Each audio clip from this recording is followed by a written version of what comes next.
ಬೆಂಗಳೂರಿನ ವ್ಯಾಪಾರಸ್ಥರು ಸುದ್ದಿಯನ್ನ ನೋಡಲೇಬೇಕು. ಇಲ್ಲದಿದ್ರೆ ಡಾಕ್ಯುಮೆಂಟ್ ಮಾರ್ಕೆಟಿಂಗ್ನಿಂದಲೇ ಕಿಕ್ಔಟ್ ಆಗುವಂತಹ ಸಾಧ್ಯತೆಗಳು ಹೆಚ್ಚಾಗಿದ್ದಾವೆ.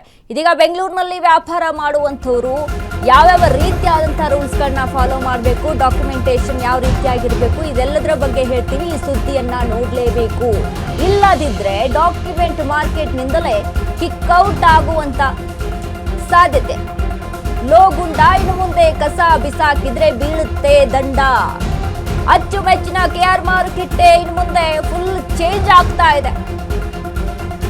ಕೆಆರ್ ಮಾರುಕಟ್ಟೆ ಚಿತ್ರಣ ಬದಲಿಸುವುದಕ್ಕೆ ಜಿಬಿಎ ತಯಾರಿಯನ್ನ ನಡೆಸಿಕೊಂಡಿದೆ. ಕೆಆರ್ ಮಾರುಕಟ್ಟೆಯಲ್ಲಿ ಇಲ್ಲಿಗಲ್ ಕೆಲಸಕ್ಕೆ ಬೀಳಲಿದೆ ಬ್ರೇಕ್. ಡಾಕ್ಯುಮೆಂಟ್ ಇಲ್ಲದ ವ್ಯಾಪಾರಿಗಿಲ್ಲ ಮಾರ್ಕೆಟ್ನಲ್ಲಿ ಜಾಗ. ಕೆಆರ್ ಮಾರುಕಟ್ಟೆಯ ರಸ್ತೆ ಬದಿ ವ್ಯಾಪಾರಿಗಳ ತೆರವು ಕಾರ್ಯ ಆಗ್ತಾ ಇದೆ. ಡಾಕ್ಯುಮೆಂಟ್ ಇದ್ರೆ ಮಾತ್ರವೇ ವ್ಯಾಪಾರಕ್ಕೆ ಅವಕಾಶ. ಸಿಕ್ಕಲ್ಲಿ ಗಾಡಿ ಪಾರ್ಕ್ ಮಾಡಿದ್ರು ಬೀಳುತ್ತೆ ಪೆನಾಲ್ಟಿ, ದಂಡ ಕಟ್ಟಬೇಕು. ಕೆಆರ್ ಮಾರುಕಟ್ಟೆ ಸ್ವಚ್ಛವಾಗಿಡಲು ಜಿಬಿಎ ಸಕಲ ಸಿದ್ಧತೆಯನ್ನ ಮಾಡಿಕೊಳ್ತಾ ಇದೆ. 2 ತಿಂಗಳಲ್ಲಿ ಜನಸ್ನೇಹಿ ಮಾರುಕಟ್ಟೆಯಾಗಿ ಮಾರ್ಪಾಡು ಆಗುತ್ತೆ ಕೆಆರ್ ಮಾರುಕಟ್ಟೆ. ಬೆಂಗಳೂರಿನಲ್ಲಿ ವ್ಯಾಪಾರ ಮಾಡುವಂಥವ್ರು, ಅದರಲ್ಲೂ ಕೆಆರ್ ಮಾರುಕಟ್ಟೆಯಲ್ಲಿ ವ್ಯಾಪಾರ ಮಾಡುವಂಥವ್ರು ಡಾಕ್ಯುಮೆಂಟ್ ಇಲ್ಲದೆ ನಾನು ಗಾಡಿಯನ್ನ ಇಟ್ಕೊಂಡು ಒಂದು ವ್ಯಾಪಾರ ಮಾಡ್ತೀನಿ ಅಂತ ಅಂದರೆ ಅದಕ್ಕೆ ಬ್ರೇಕ್ ಬೀಳುತ್ತೆ. ಡಾಕ್ಯುಮೆಂಟೇಶನ್ ಇರಬೇಕಾಗುತ್ತೆ. ಕೆಆರ್ ಮಾರ್ಕೆಟಿಗೆ ನಾವು ಎಂಟ್ರಿ ಕೊಟ್ವಿ ಅಂತ ಅಂದಾಗ ಯಾವ ರೀತಿ ಆ ಜನಜಂಗುಳಿಯಲ್ಲಿ ಅಲ್ಲಿ ಬಿದ್ದಂಥ ಕಸ ಆಗಿರ್ಬೋದು ಅಥವಾ ಅಲ್ಲಿ ಸ್ವಚ್ಛತೆಯ ಬಗ್ಗೆ ನಾವು ಗಮನಿಸೋದಾದರೆ ನಿಜಕ್ಕೂ ಅಷ್ಟಾಗಿ ಶುಚಿ ಅನಿಸೋದಿಲ್ಲ ಮಾರುಕಟ್ಟೆಗೆ ಎಂಟ್ರಿ ಕೊಟ್ಟಾಗ. ಯಾಕಂದರೆ ಮಾರ್ಕೆಟ್ ಅಂತ ಅಂದಾಗ ಹೇಗಿರುತ್ತೆ, ಜನಜಂಗುಳಿಯಿಂದ ತುಂಬಿರುತ್ತೆ. ಇನ್ನು ಅಲ್ಲೆಲ್ಲಿ ಗಾಡಿಗಳನ್ನ ನಿಲ್ಲಿಸ್ಕೊಂಡು ವ್ಯಾಪಾರ ಮಾಡುವಂಥವ್ರು. ಹೀಗಾಗಿ ಇನ್ನು ಮುಂದೆ ಜಿಬಿಎ ಏನು ರೂಲ್ಸನ್ನು ಮಾಡ್ಕೊಂಡಿದೆ ಅಂತ ಅಂದರೆ ಡಾಕ್ಯುಮೆಂಟ್ಸ್ ಇದ್ದರೆ ಮಾತ್ರ ವ್ಯಾಪಾರಕ್ಕೆ ಅವಕಾಶ ಅನ್ನುವಂಥದ್ದು. ಡಾಕ್ಯುಮೆಂಟ್ಸ್ ಇಲ್ಲದೆ ವ್ಯಾಪಾರ ಮಾಡ್ತೀನಿ, ನಾನು ಗಾಡಿ ಇಟ್ಕೊಂಡು ವ್ಯಾಪಾರ ಮಾಡ್ತೀನಿ ಅಥವಾ ನಾನು ಸುಮ್ಮನೆ ಒಂದು ಇದನ್ನ ಹಾಕ್ಕೊಂಡು ನಾನು ವ್ಯಾಪಾರ ಮಾಡಿಬಿಡ್ತೀನಿ ಅಂತ ಅಂದರೆ ಆಗಲ್ಲ. ಡಾಕ್ಯುಮೆಂಟೇಶನ್ ಇರಬೇಕಾಗುತ್ತೆ. ಬಟ್ ಇದನ್ನು ಜಿಬಿಎಗೆ ಕೇಳ್ಕೊಳ್ಳುವಂಥದ್ದು ಏನು ಅಂತ ಅಂದರೆ ಎಸ್ ಓಕೆ, ಕಾನೂನಾತ್ಮಕವಾಗಿ ಒಂದು ರೂಲ್ಸನ್ನು ಮಾಡ್ಕೊಂಡು ಡಾಕ್ಯುಮೆಂಟ್ಸನ್ನು ಇಟ್ಕೊಂಡು ನೀವು ಈ ರೀತಿಯಾಗಿ ಅವಕಾಶ ಕೊಡುವಂಥದ್ದು ಓಕೆ, ಬಟ್ ಇದು ಕೂಡ ನ್ಯಾಯಯುತವಾಗಿರಲಿ ಅನ್ನುವಂಥದ್ದು. ವ್ಯಾಪಾರ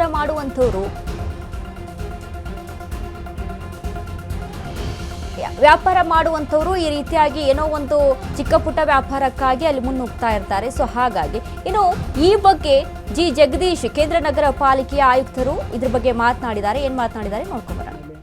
ದಂಡ ಹಾಕುವಂಥ ಕೆಲಸವನ್ನು ಮಾಡಿ. ಈಗ ನಾವು ವಿಸಿಟ್ ಮಾಡಿದಂಥ ಸಂದರ್ಭದಲ್ಲಿ ಯಾರೆಲ್ಲ ಅದೇನು ಏನು ಹೇಳಬೇಕಾದ ಕಾರಿಡಾರ್ ಇರುತ್ತೆ ಅಲ್ಲಿ ಯಾರೆಲ್ಲ ಶಾಪ್ಗಳನ್ನ ಇಟ್ಕೊಂಡಿದ್ರು ಅವ್ರ ಮೇಲೆ ದಂಡ ಹಾಕುವಂಥ ಕೆಲಸವನ್ನು ಮಾಡಿದ್ವಿ. ಎಲ್ಲರಿಗೂ ದಂಡವನ್ನು ಹಾಕಿದ್ದೀವಿ, ರಿಮೂವ್ ಮಾಡಿಸ್ತಾ ಇದ್ದೀವಿ. ಇಲ್ಲ ಅಂತಂದರೆ ಓಡಾಡ್ಲಿಕ್ಕೆ ಕಷ್ಟ ಆಗುತ್ತೆ. ಹಾಗಾಗಿ ಇನ್ನೊಂದಿಷ್ಟು ಜನ ಇಲ್ಲಿಗಲ್ಲಿ ಅಲ್ಲಿ ತಂದು ಗೋಡನ್ ಥರ ಮಾಡ್ಕೊಂಡಿದ್ದಾರೆ. ಒಂದಿಷ್ಟು ಅಲ್ಲಿ ತಂದಿಟ್ಟು ಎಲ್ಲ ಕಡೆಗೂ ಯಾವ ಕಾರಿಡಾರ್ಲು ಎಲ್ಲ ಕಡೆ ನೋಡಿದ್ರೆ ಅಲ್ಲಿಟ್ಟಿದ್ದಾರೆ. ಅದನ್ನು ನಿನ್ನೆ ಸಂಜೆ ಒಳಗಾಗಿ ರಿಮೂವ್ ಮಾಡಬೇಕಂತ ಹೇಳಿ ಅದನ್ನು ಸಹ ರಿಮೂವ್ ಮಾಡಿಸಿದ್ವಿ. ಹಾಗಾಗಿ ಅಲ್ಲಿ ಸುಧಾರಣೆ ಭಾಗವಾಗಿ ಏನೆಲ್ಲ ಕೆಲಸಗಳನ್ನ ಮಾಡಬೇಕು ಒಂದೊಂದಾಗಿ ಮಾಡ್ತಾಯಿದ್ವಿ. ನನ್ನ ಪ್ರಕಾರ ಇನ್ನೊಂದು 2 ತಿಂಗಳಲ್ಲಿ ನಮ್ಮ ಕೆಆರ್ ಮಾರ್ಕೆಟನ್ನು ಒಂದು ಜನಸ್ನೇಹಿಯಾಗಿ ಬರೋರಿಗೆ ಒಂದು ಒಳ್ಳೆ ವಾತಾವರಣ ಸೃಷ್ಟಿ ಮಾಡೋದಕ್ಕೆ ಏನು ಬೇಕೋ ಅದೆಲ್ಲ ಮಾಡಿ.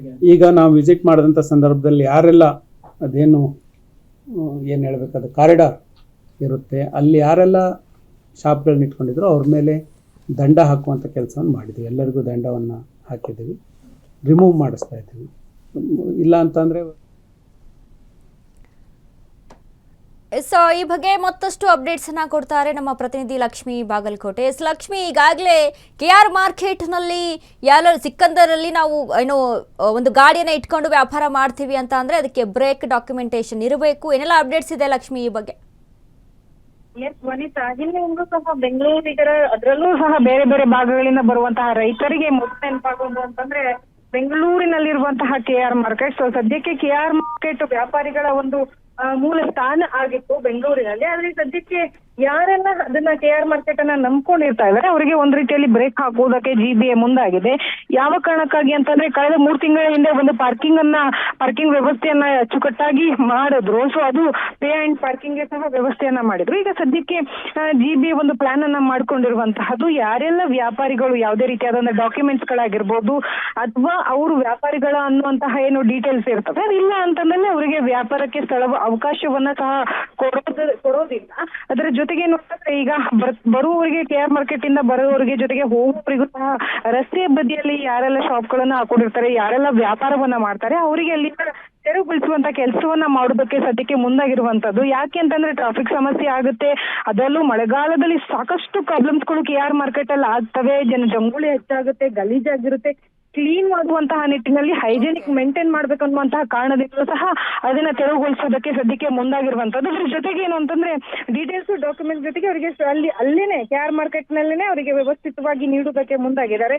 ಈ ಎಲ್ಲವನ್ನ ಹೇಳಿದ್ರು ಸಹ ಅದನ್ನ ನಿರ್ಲಕ್ಷ್ಯ ವಹಿಸಿ ಮತ್ತೆ ವ್ಯಾಪಾರ ಮಾಡೋದಕ್ಕೆ ಮುಂದಾದವರಿಗೆ ದಂಡವನ್ನ ಸಹ ಹಾಕೋದಕ್ಕೆ ಸದ್ಯಕ್ಕೆ ಪ್ಲಾನ್ ಮಾಡ್ಕೊಂಡಿರುವಂತದ್ದು. ಜೊತೆಗೆ KR ಮಾರ್ಕೆಟ್ ಬರುವಂತ ಎಲ್ಲಾ ಜನರಿಗೂ ಸುರಕ್ಷತೆ, ಯಾಕೆಂತಂದ್ರೆ ಮಳೆಗಾಲ ಆಗಿರ್ಬೋದು ಅಲ್ಲಿ ಹೆಚ್ಚು ಶಾರ್ಟ್ ಸರ್ಕ್ಯೂಟ್ ಆಗುವಂತಹದ್ದು. ಇದ್ರ ಬಗ್ಗೆ ನಾವು ಹಿಂದೆಯೂ ಸಹ ಸಾಕಷ್ಟು ಬಾರಿ ಕೇಳಿದೀವಿ, ನೋಡಿದೀವಿ ಸಹ ಶಾರ್ಟ್ ಸರ್ಕ್ಯೂಟ್ ಆಗ್ತಾ ಇದೆ. ಅದನ್ನ ಸಹ ತಡೆಗಟ್ಟುವುದರ ನಿಟ್ಟಿನಲ್ಲಿ ಸಾಕಷ್ಟು ಕ್ರಮಗಳನ್ನ ಸದ್ಯಕ್ಕೆ ಕೈಗೊಂಡು ಅದು ಒಂದ್ ರೀತಿಯಲ್ಲಿ ಜನಸ್ನೇಹಿಯಾಗಿ KR ಮಾರ್ಕೆಟ್ ಮಾರ್ಪಡ್ಬೇಕು ಅಂದ್ರೆ ಸಂಪೂರ್ಣವಾಗಿ ಚೇಂಜ್ ಮಾಡುವಂತಹ ನಿಟ್ಟಿನಲ್ಲಿ ಸದ್ಯಕ್ಕೆ GBA ಪ್ಲಾನ್ ಮಾಡ್ತಾರೆ. ಈಗ ಮೊನ್ನೆಯಿಂದ ಸಹ ನೋಟಿಸ್ ಅನ್ನ ಕೊಡ್ತಾ ಇದ್ದಾರೆ, ಯಾರೆಲ್ಲ ಡೀಟೇಲ್ಸ್ ಡಾಕ್ಯುಮೆಂಟ್ಸ್ ಇಲ್ದೇನೆ ವ್ಯಾಪಾರವನ್ನ ಮಾಡ್ತಾ ಇದ್ದಾರೆ.